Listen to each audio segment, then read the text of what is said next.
Hello yogis, आप सभी का हार्दिक स्वागत है कृष्णा अस्त्र योग में। तो आज का जो हमारा सत्र है योग का, उसमें हम पढ़ेंगे जो हमारे चार कुंभकाश बच गए थे उनके बारे में। तो हमने जो अब तक पढ़ाई कर लिया था वो था सूर्य भेदन, उज्जयी, शीतकारी और शीतली। आज जो पढ़ेंगे वो है भस्त्रिका, भ्रामरी, मूर्छा और प्लावनी। इसकी क्रिया विधि को पढ़ेंगे, बेनिफिट्स को पढ़ेंगे। तो चलिए कमर गर्दन सीधा करते हैं, भगवान शिव को याद करते हैं, आदि योगी को। हाथों की मुद्रा ज्ञान मुद्रा बनाएंगे, आंखें कोमलता के साथ बंद, कमर गर्दन एक सीधे में। Backbone should be erect, adapt gyan mudra, place on your thigh. Close your eyes slowly, take a deep breath and chant Om 3 times.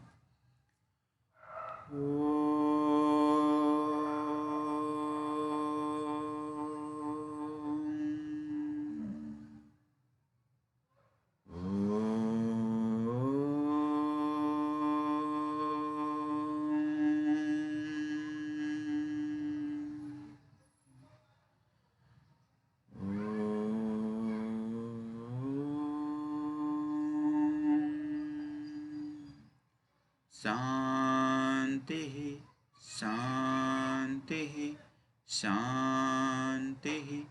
ओम।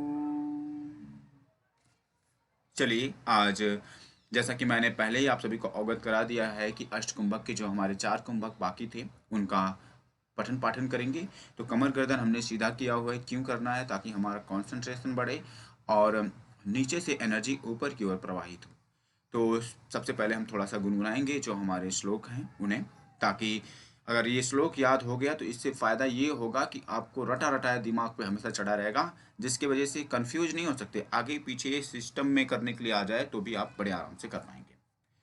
तो चलिए शुरू करते हैं। सूर्य भेदनमुज्जयी, शीतकारी शीतली तथा। सूर्य भेदनमुज्जयी, शीतकारी शीतली तथा।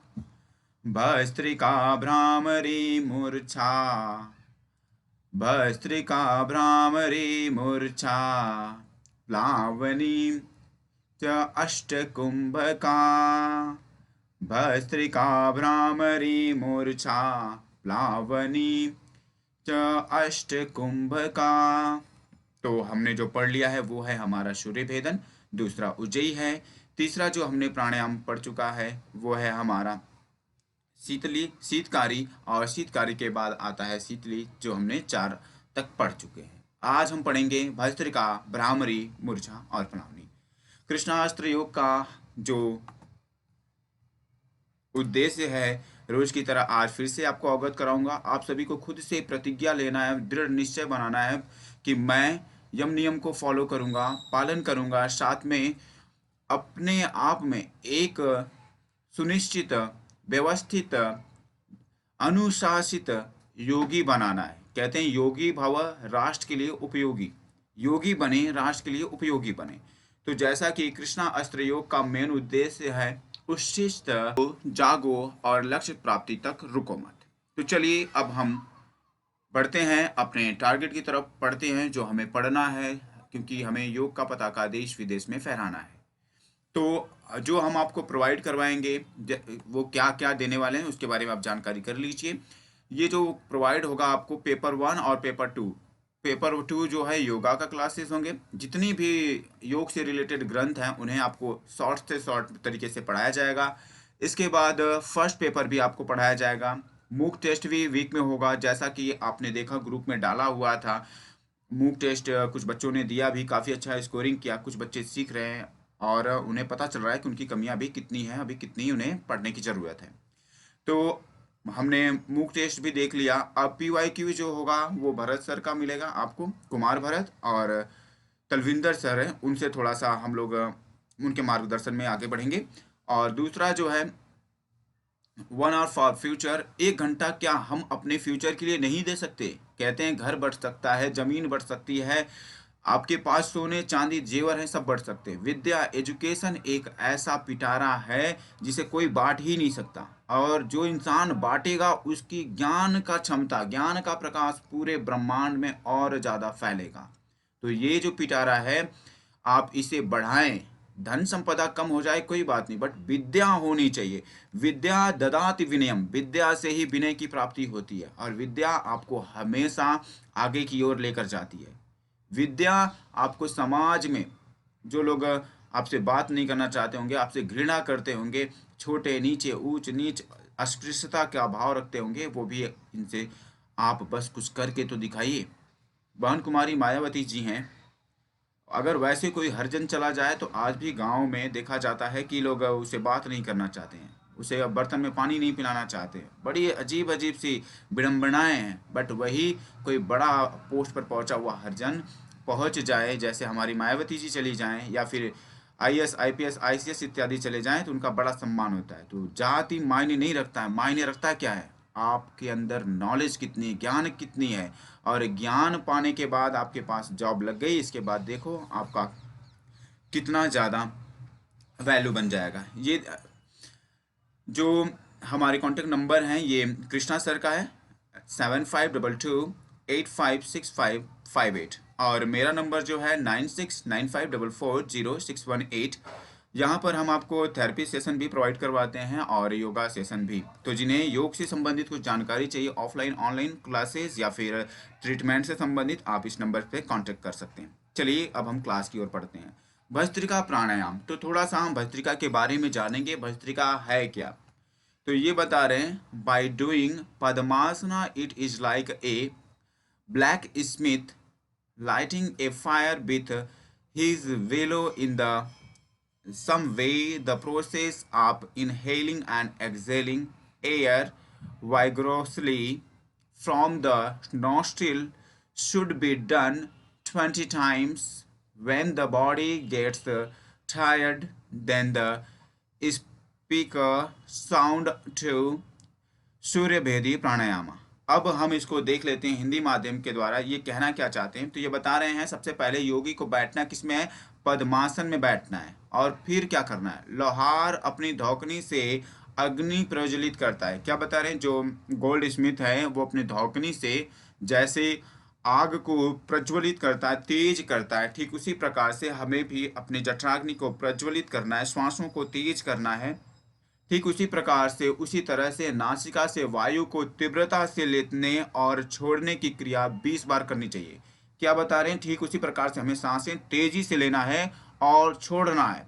कितनी बार लेना है, कितनी बार छोड़ना है, तो बता रहे हैं 20 बार। और जब ये क्रिया करते हैं तो क्या होता है, उसी का नाम भस्त्रिका है। ठीक है, और ये बता रहे हैं, जब तक शरीर में थकान ना आ जाए, साधक को सूर्य भेदी प्राणायाम करना चाहिए। भस्त्रिका करना है पहले हमें, ये वाला, इसके बाद सूर्य भेदी प्राणायाम। सूर्य भेदी आप सभी को पता है, inhale to the right nostril and then holding and exhale to the left nostril. तो चलिए अब हम इसके बेनिफिट्स के बारे में बात करेंगे, लाभ के बारे में बात करेंगे। यह बता रहे हैं, bhastrika remove the disorders caused by gas, bile and phlegm and illuminates the digestive fire. And second वाले में क्या बता रहे हैं, it removes obstructions like a phlegm accumulated on the mouth of Sushumna. Third line में बता रहे हैं, quickly awaken the kundalini enters in all three glands of the body. ये बता क्या रहे हैं, भस्त्रिका जो है वो वात पित्त जन्य विकारों को दूर करती है। जैसा कि आयुर्वेद कहता है, वात पित्त कफ त्रिदोष ही हमारे शरीर में बीमारियां फैलाती है। अगर त्रिदोष बैलेंस हो तो बीमारियां नहीं आएंगी। इसलिए लोग क्या कहते हैं, बड़े बड़े योगी जन कहते हैं, योग बीमारी ठीक करने की कोई औषधि नहीं है। योग क्या है, जीवन जीने की कला है, आर्ट ऑफ लाइफ। और क्या है, अपने आप को जानना ही योग है, सेल्फ रियलाइजेशन इज योगा। तो योग करता क्या है, हमें सबसे पहले स्वस्थ पहले से ही रहना है और इसके बाद स्वस्थता को बनाए रखना है। ठीक है, बट आज कोई स्वस्थ है ही नहीं। स्वस्थता का सहयोग लेने के लिए योग पकड़ लेते हैं लोग, 2-4 महीना करेंगे, अरे सर मेरा वजन कम नहीं हो रहा है, मैं पतली नहीं हो रही हूँ, बीमारी ठीक नहीं हो रही। जैसे मैं कहता हूँ धैर्य रखिए, होगा होगा होगा। तीसरे महीने में, हाँ सर बड़ा काम कर रहा है, मेरी लाइफ स्टाइल चेंज हो गई, मैं 10 बजे तक सोता था, अब मैं समय से जग जाती हूँ, नहा धोकर जब योग करती हूँ, चेहरे पर प्रसन्नता, शरीर में आनंद की अनुभूति जो होती है, उस अनुभूति की प्रतीति का मैं वर्णन नहीं कर पाती। तो चलिए अब हम बढ़ लेते हैं अपने अभ्यास की ओर। ये बता रहे हैं वात पित्त कफ, वात पित्त एंड कफ 20 40 80 प्रकार की जो बीमारियां हैं वो दूर हो जाती हैं। जठराग्नि प्रदीप्त होती है। डाइजेस्टिव फायर जो है, आग जो है वो बढ़ जाती है। और क्या करती है, आग जब बढ़ेगी तो हमारे भोजन को पचाएगी। जब भोजन पचेगा तो हमें आरोग्यता देगी, लाघवम देगी। और जब भोजन पचेगा नहीं, सड़ेगा, तो क्या होगा, जब भोजन सड़ेगा तो वो हमें बीमारियां देगा। चलिए अब ये देखते हैं, यह सुषुम्ना के मुख पर जमे हुए कफ आदि बाधाओं का निवारण करती है। जैसा कि हम सभी जानते हैं, ईड़ा पिंगला, और जब तीसरी नॉस्ट्रल्स हमारी एक्टिव हो जाती है सुषुम्ना, तो वो क्या करती है, मुख पर जमे हुए कफ आदि बाधाओं का निवारण करती है। तो जब हम भस्त्रिका प्राणायाम का अभ्यास करते हैं तो सुषुम्ना के मुंह पर जमी हुई जो कफ है उसका क्या होता है, निवारण होता है। अर्थात जो ब्रेकर का काम था वो ब्रेकर हट जाता है और योग का जो मार्ग है वो साफ सुथरा और सुदृढ़ बन जाता है। तीसरी लाइन में बता रहे हैं, थर्ड स्टेप्स में क्या कह रहे हैं, शीघ्र कुंडलिनी का जागरण होता है। क्या बता रहे हैं, बड़ी जल्दी योगी को योग साधना फलवती हो जाती है, अर्थात कुंडलिनी जागृत हो जाती है, प्राप्य हो जाती है। शरीर के तीनों ग्रंथियों का भेदन, जो हमारा ब्रह्मा ग्रंथि, विष्णु ग्रंथि और रुद्र ग्रंथि है, उन तीनों ग्रंथियों का भेदन हो जाता है। ठीक है, चलिए ये हमारी फर्स्ट स्लाइड डन हो गई। अब सेकंड स्लाइड में हम देखेंगे भ्रामरी। भ्रामरी अर्थात भ्रमर गुंजन, भौरे की प्रकार से ध्वनि उत्पन्न करने की क्रिया भ्रामरी है। तो चलिए अब हम देखते हैं क्या ये बता रहे हैं। Breath in quickly, making a reverberating sound like the male black bee, and exhale slowly, white softly, making the sound of the female black bee। ये कह रहे हैं कि क्या करना है, वेग से अर्थात तीव्रता से भ्रमर गुंजन, भौरे की तरह, हमी बिंग की तरह आवाज करते हुए पूरक करें। आवाज करते हुए पूरक रेचका, पूरका रेचका, इसमें लोग कंफ्यूज हो जाते हैं। पूरक मतलब इनहेलिंग द ब्रेथ, रेचका मतलब एक्सहेलिंग द ब्रेथ, कुंभका मतलब होल्डिंग द ब्रेथ। ठीक है, चलिए इसके पश्चात भ्रमरी के गुंजन के समान आवाज करते हुए धीरे धीरे रेचक करें। सबसे पहले ये क्या बता रहे हैं, यहाँ पर देखिए, मेल की तरह अर्थात पुरुष मादा की तरह आपको आवाज करना है। और जब एक्सेल करें तब पतला आवाज, बस ये बता रहे हैं। ठीक है, तो रेचक करते हुए हमें धीरे धीरे इसको विराम देना है। और इसके बेनिफिट्स को देख लेते हैं। बेनिफिट्स क्या हैं, लाभ हैं। इस योगाभ्यास से योगी योगिनियों का स्वामी बन जाता है, मन आनंद में लीन हो जाता है। क्या बता रहे हैं, by this yogi practice one becomes lord of the yogis and the mind is absorbed in bless.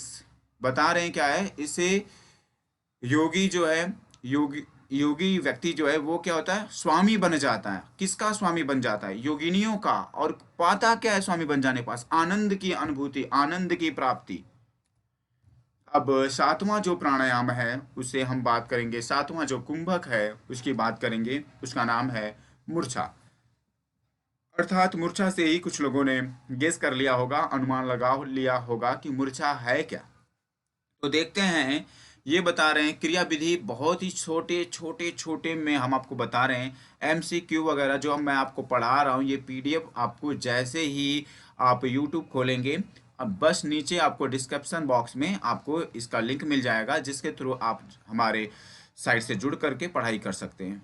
PYQ भी सब कुछ आपको मिल जाएगा। चलिए, कृष्णा अस्त्र योग के नाम से वो खुलेगा।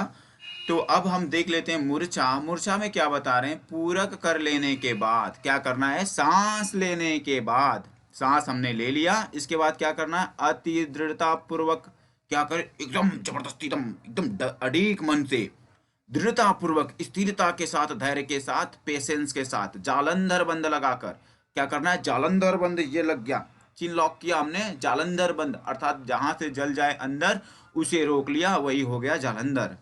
धीरे धीरे वायु का रेचन करें, लगा के रोक लिया। इसके बाद क्या करना है, धीरे धीरे वायु का रेचन करना है, अर्थात श्वास को छोड़ देना है। बता रहे हैं ये at at the end of puraka the aspirant should adopt a very firm jalandhara bandha and exhale slowly. This is known as मनोमूर्छा कुंभका।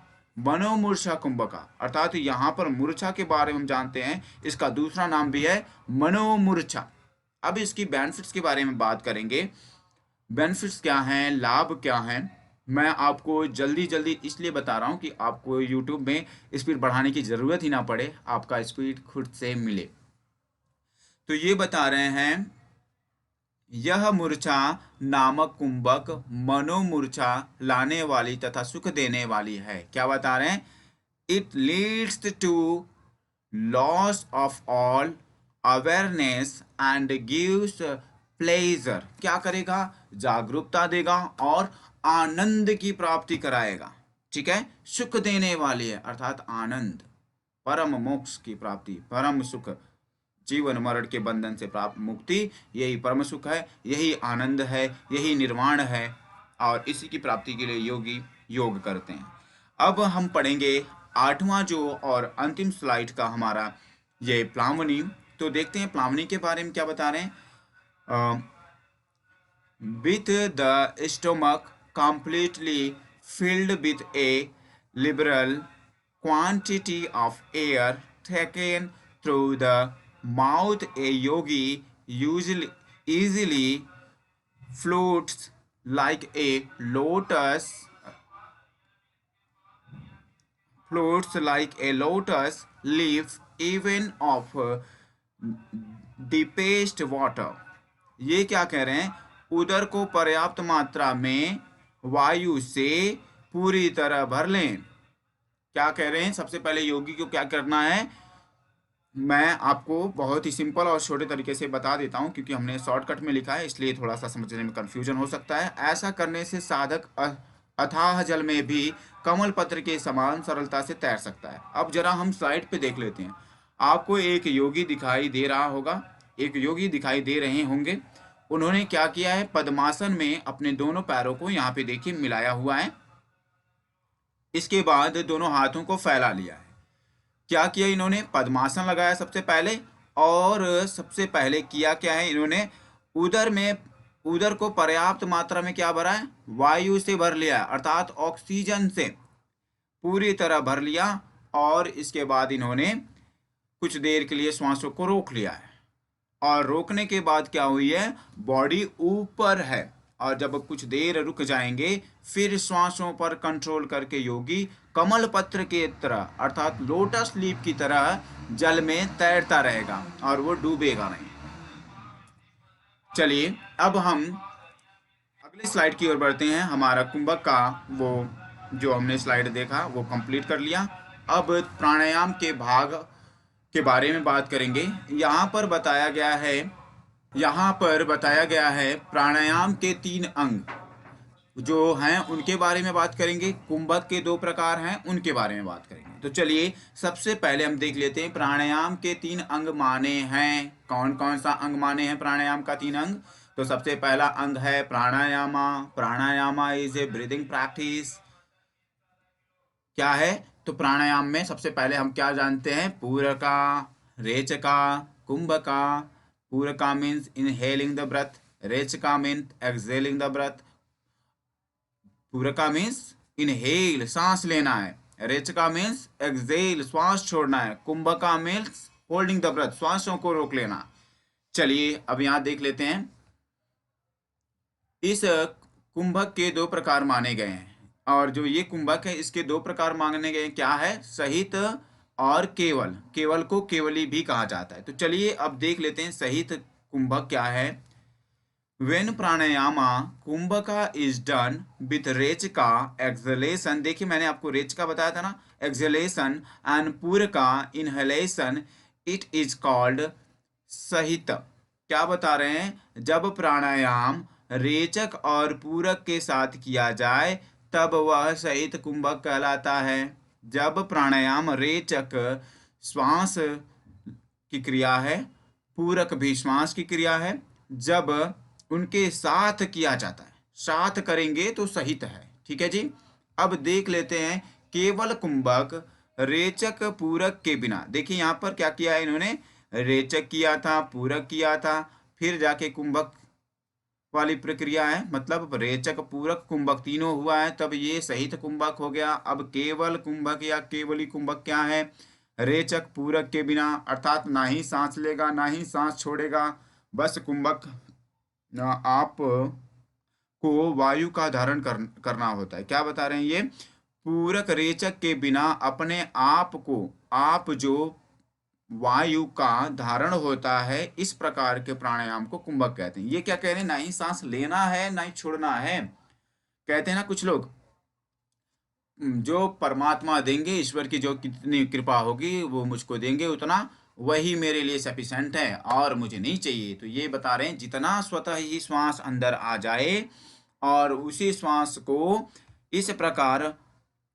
प्राणायाम को कुंभक कहा जाता है। वही सांस जो अंदर आ गई और श्वासों को जो हमने होल्ड कर लिया, वही कुंभक है। अब यहाँ देखेंगे, केवल कुंभक के सिद्ध होने पर साधक के लिए तीन लोकों में कुछ भी दुर्लभ नहीं रह जाता। साधक राजयोग पद को प्राप्ति करता है। तीनों लोक, पृथ्वी, जो नभ जल थल है, वो कुछ भी योगी के लिए असंभव नहीं है, जो चाहिए वो सब मिल जाएगा। और कहते हैं सर्व रत्न प्रतिष्ठाप्यम, अर्थात सारे रत्न मिल जाएंगे। योगी अगर उसके मन में लालच के भाव आए, सिद्धियों का शो अप करने लग गया, दिखाने लग गया, तो सिद्धियां स्वतः ही समाप्त होने लग जाएंगी। अष्ट सिद्धि नवनिधि के दाता, असबर दीन जानकी माता। हनुमान जी के पास अष्ट सिद्धियां नवनिधियां थी। तो चलिए देख लेते हैं। और ये केवल कुंभक के सिद्ध होने पर, केवल कुंभक जब सिद्ध हो जाएगा तो क्या होगा, साधक के लिए तीनों लोकों में कुछ भी असंभव नहीं होगा। हमने जान लिया, साधक राजयोग पद को प्राप्त करता है। सारा योग का मेन उद्देश्य क्या है, हमने भोजन बनाया, आलू मटर टमाटर काटा, चावल बनाया, दाल सब्जी बना करके रोटी बना ली, उसका मेन उद्देश्य क्या है, क्यों बनाया हमने, भोजन करना है, शरीर को ऊर्जावान बनाना है। तो इसलिए जब हम योग करते हैं तो योग का मेन उद्देश्य क्या है, आज के ज़माने में फिट एंड हैंडसम दिखना, बट पिछले समय में योगियों का मेन उद्देश्य क्या था, आत्मा को परमात्मा के साथ जोड़ना। योगा इज ज्वाइनिंग आत्मा विथ परमात्मा। चलिए अब हठ सिद्धि के लक्षण पढ़ेंगे, क्योंकि बहुत ये भी क्वेश्चन आता है यूजीसी नेट में, हठ योग सिद्धि के लक्षण बताइए या फिर इन्हें क्रमबद्ध लगाइए। तो देखिए, भगवान कपूत अर्थात कबूतर, राज कपूत आसन ये बन चुका है। तो चलिए अब हम देखते हैं हठ सिद्धि के लक्षण। इसका श्लोक है, बपु कृष्वत्वम वदने प्रसन्नता, नादा फुटत्वम नयने सुनिर्मले, आरोग्यता बिंदु जय, नाड़ी विशुद्धि हठ योग लक्षणम। तो आप सभी, कुछ लोग बच्चे कहते हैं कि नहीं मुझे श्लोक याद करने में बड़ी दिक्कत होती है, श्लोक बहुत कठिन है, तो उनके लिए हमने ऐसे भी किया है। बट अगर आप श्लोक याद कर लेते हैं, एक बार याद हो गया तो आपके जन्म जन्मांतर तक भूलेंगे नहीं। तो चलिए देखते हैं। शरीर में हल्कापन, लाइटनेस इन बॉडी, शरीर जो होगा वो हल्का हो जाएगा, कभी आलस्य रूपी, थकान रूपी टायर्ड फीलिंग नहीं आएगी। मुख पर प्रसन्नता, लुस्टर ऑफ द फेस, चेहरा हमेशा आनंदमय, हमेशा लगेगा कि सारे लोग सोचेंगे, देखेंगे तो कहेंगे भगवान इसको कोई दुख तकलीफ नहीं है क्या, ये हमेशा अपने आप में मगन रहता है।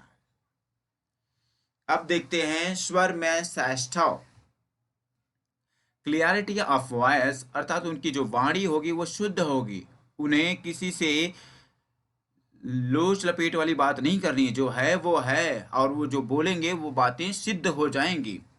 अब देखते हैं नैनो में तेजस्विता, अर्थात कहते हैं ना कुछ लोगों की आंखें इतनी सुंदर होती हैं कि आपको बार बार देखने का मन होगा, बट यहाँ पर नैनो में तेजस्विता का मतलब क्या है कि आपकी आंखों से भी एक ऊर्जा निकलेगी।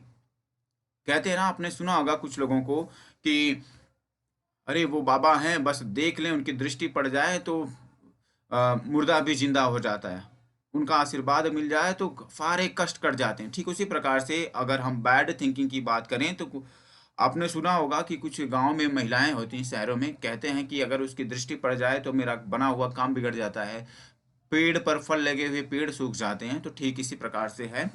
तो यहाँ पर पॉजिटिविटी, सकारात्मकता की बात करेंगे। रोग का अभाव, फ्रीडम फ्रॉम डिजीज। अगर आप हठ योग करते हैं तो आपकी शरीर रोगों से मुक्त रहेगी।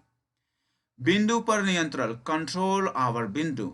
जो हमारा बिंदु है, बिंदु कहते हैं सबसे पहले रस बनता है, फिर रक्त बनता है, रक्त के बाद फिर बनता है बिंदु, जिसे हम सीमन या स्पर्म कहते हैं।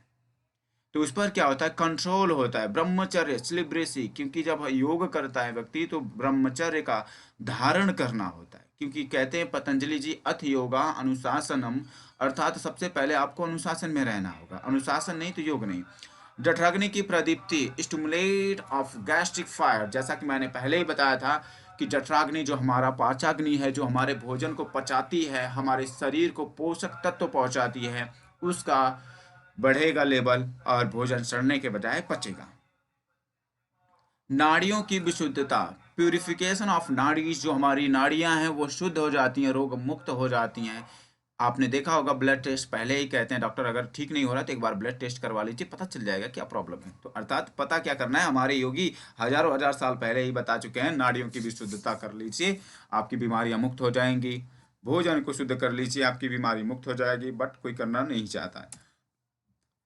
बहुत बहुत धन्यवाद, thank you so much, thanks for watching. बहुत बहुत धन्यवाद आप सभी का। अगर वीडियो अच्छा लगे तो like, share and comment, subscribe जरूर करें। और लगे कि कोई व्यक्ति के लिए ये यूजफुल हो सकता है तो उसकी हेल्प करें। क्योंकि बहुत सारे बच्चे बच्चे गांव में ऐसे भी हैं जो पैसे के चक्कर में उनकी पढ़ाई नहीं हो पा रही, बट योग आसन तो इतने बढ़िया करते हैं कि आप देखेंगे तो आपकी नज़र काम नहीं करेगी।